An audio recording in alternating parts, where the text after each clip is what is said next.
Alright, greetings Canadians, and welcome to a little bit of an update video for the live post release of the actual Mulong Night Troupe event. I'm doing this mostly because there's a lot of information that came to light and a lot of things I'd like to update people all about. So, to get us started, I'm going to go down for each component of the Night Troupe event as well as some of the other things. I'll have them timestamped in the description if you are looking for specific things or specific things you're curious about the updates for.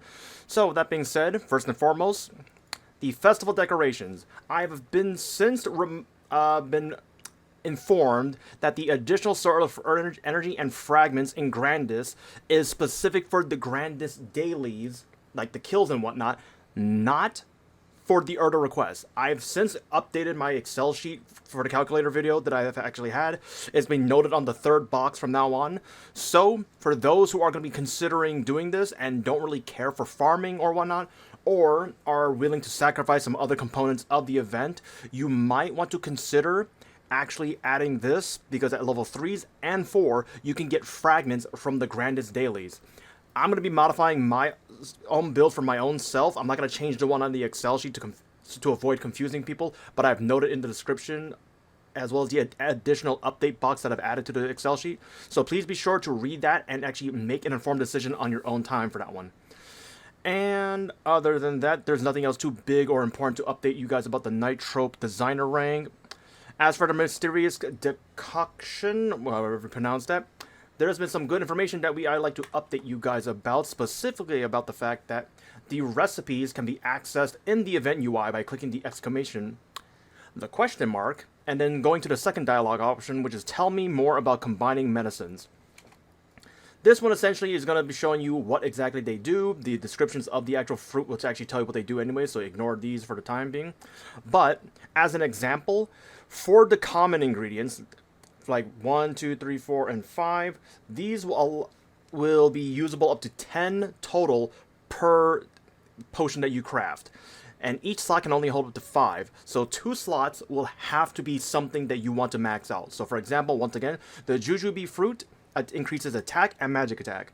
So if I use 10 total, which is 2 slots being used up, I can get the minimum plus 20, and at the max, I can get plus 40. So that will leave you to option of having to use 5 slots total. So, for example, a lot of people, including myself, are going to be doing attack, boss, and IED. I might be swapping out IED so I can actually put the EXP in so I don't have to constantly refresh this over and over. But since the items that you can get from that you are required to craft these drop in abundance, like I believe in 30 minutes of farming I got like nearly 800 of the commons, and I think I unfortunately got 7 bundles of these. These high quality ingredients do drop regularly. This is how much I got in 30 minutes, so it's actually a decent amount. And thankfully, the mysterious decoction, the mysterious elixir effects are actually across the board. Every single character on your account that has the quest unlocked would get the exact same amount. So, just to show you an example, I'm going to do the same thing over again. Using 2 fruits, I want attack, I want boss damage, and I'm going to put 1 EXP. Also, for this magical medicine, this provides an unprecedented effect. What it means, it has a chance to boost the effect. Since I don't have it, I can't show you it, but that's essentially what it does. And so we got 2 attack, 2 boss, and 1 EXP. Incorporating that will give us a roll.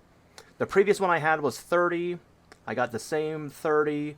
My boss damage went down, but my EXP only went up by 13. I'm probably going to make a brand new one, so I'm gonna keep the previous one, which gives you the option to do so. I'm going to keep the old one. I'll get EXP later. But that is pretty much the update on the Mysterious Decoction. Mysterious Elixir, I'm going to call it that because I can't pronounce it for some reason because I'm stupid. And the next part of the event is going to be the lanterns. This one, you actually have to do the participation and just activate it. And you'll notice that you can't actually do anything from here. That's because that's just Nexon designed this thing poorly. So once you've done that, it'll unlock the NPC prompt for... How in the world... Do I even have rope lift? I do have rope lift. Okay. You'll find the NPC appropriate, the respective NPC for the lantern on the top left of the event map. Her name is, I'm not going to pronounce that, but Lanterns Bright with Wishes. That's where she's from. Talk to her. And then, oh wait. Wait a second. Can you be a bit closer? Oh, you gotta get closer. Okay, so get closer to her, click on her, and then from here you'll be able to get a specific lantern. The peach one is the one that you're going to be using for farming. The bear one is going to be for bossing. Once you've clicked on them, so for example, just to show you, I'm going to take the EXP one. EXP test. Once you do so, it'll launch the lantern, but that's not the buff. The buff is going to be a physical item that you have to use. So you can actually use it for that specific day. You can get one of the peach and one of the bear per day. The other one is the launch a golden lantern. This one you have to spend 3k maple points and it'll give you 300 Troupe coins. I think this is going to be used as a makeup, but according to the patch notes, it doesn't explicitly say it. So I think this is a method that you can use in order to acquire more Troupe coins so you can actually speed up your designer ranks that you're going to be picking, which I personally will not be doing because that seems a little bit sweaty. So that leads us to the next part, which is going to be Gong's magic transfer. I don't know why it's called something else here, and well, it's called mystical bond in the patch notes, but as you can probably tell, I already have it activated. This is mine. The way to activate it is going to be going to the far right of the map and then going right here. See, it's called mystical bond right here. Once you talk to him, do the guide, and it'll have the option, it doesn't say it here, but it'll allow you to choose who to actually pick. Small PSA. The way it works is you must be logged on the character who will be giving somebody else EXP. So for example, I logged on my Aaron. I'm going to be training on my Aaron. And then it'll then give you a UI that'll allow you to pick who to pick. So I picked my level 210 Demon Avenger since I need to get one to 250 for the Legion block anyways. That's the one I picked. But remember, once you've picked it, you will not be able to change it, and you will not be able to get another one once it's done. So once I've gotten this thing to 260, it'll be done. That's it for the entire event. And just to give you a little bit of context, when I've spoken to Wacky Beans, who I try to see if I could get a data sheet for it, I will actually have it in the description as well, but it's not be a one-for-one reference from what he said.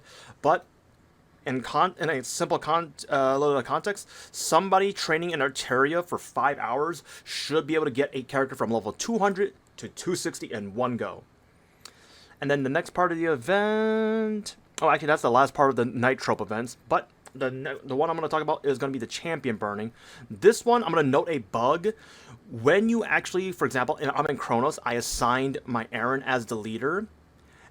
It actually had a little bit of a bug that said I assigned Scania instead of Chronos. Ignore it. Nexon is aware of the bug. I've reported it to them. So to give you that. Be sure to read everything specifically because it's going to have a lot of information that you're going to need to process. But the important bits are the following.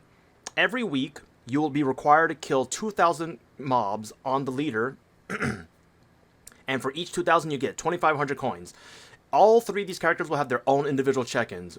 They'll get their own coins, and they'll get their own shop. And, okay, that was stupid. Open shop. Each of the characters will have their own set. So, that leads you to the logic of what you're going to be picking. Since people asked me this during my live stream, I'm going to go over the context of this. Since the EXP, I'll actually have the EXP chart linked in the description as well, and you'll see that it's actually not that good, which is going to lead you to think of the following.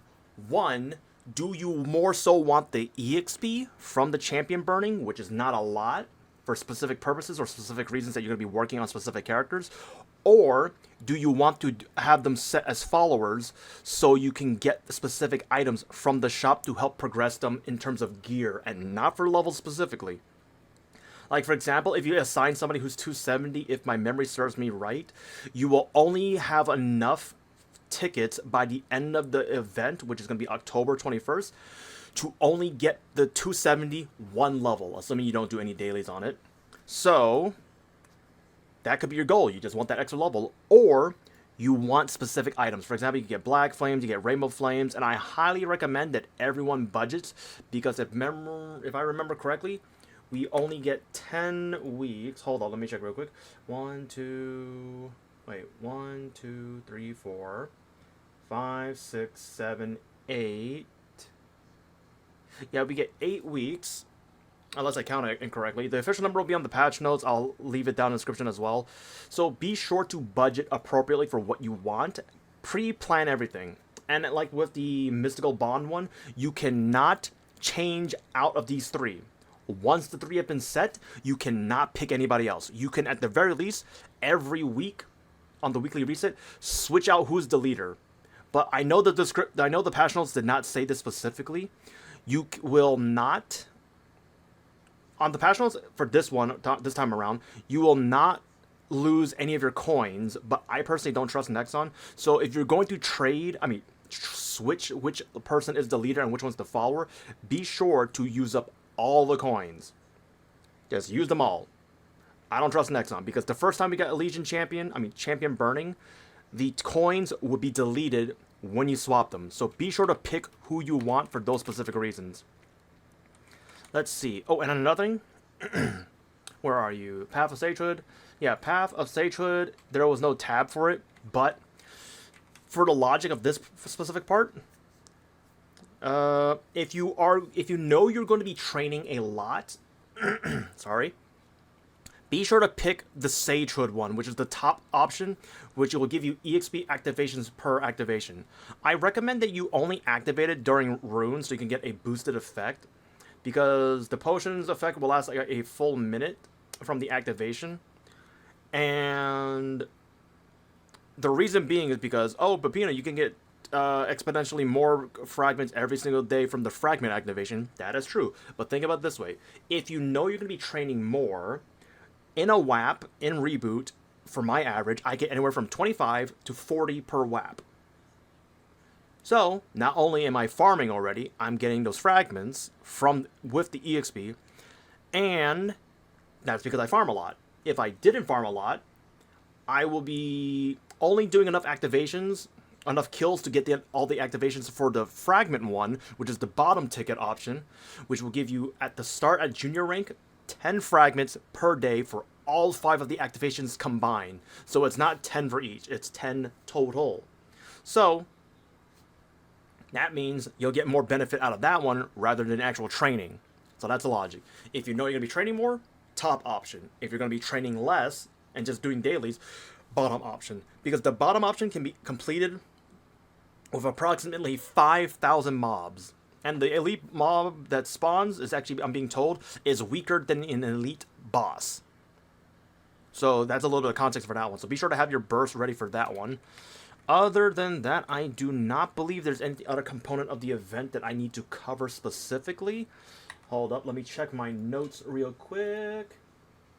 Let's see, we covered the garden event, the designer rank, about the warning, about the update, the Sage ticket, the lanterns, mysterious potion, mysterious bond, and the Doge, the Punch King, the Boat Bash, the Acuity training, and the fortune sticks. Those were going to be coming out later, and a little bit of information disclosure. I've noticed while in Talahar in a 39 instant spawn wave map, it takes approximately just under 3 minutes to coin cap completely.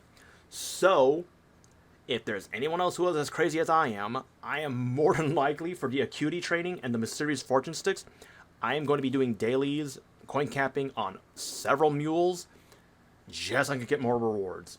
I hate myself that I'm saying it, but I'm probably actually going to do it. So other than that, if there's any other questions or any other things that I did not cover or things that was not clear on during the video, please let me know down in the description, and I'll do my best to answer them and clear things up. So once again, all the information will be in the description, as well as the updated Excel sheet with the added note. I did not change the build, I merely added some information at the very bottom. So be sure to read those. So other than that, I'll see you all in the next video. Bye-bye.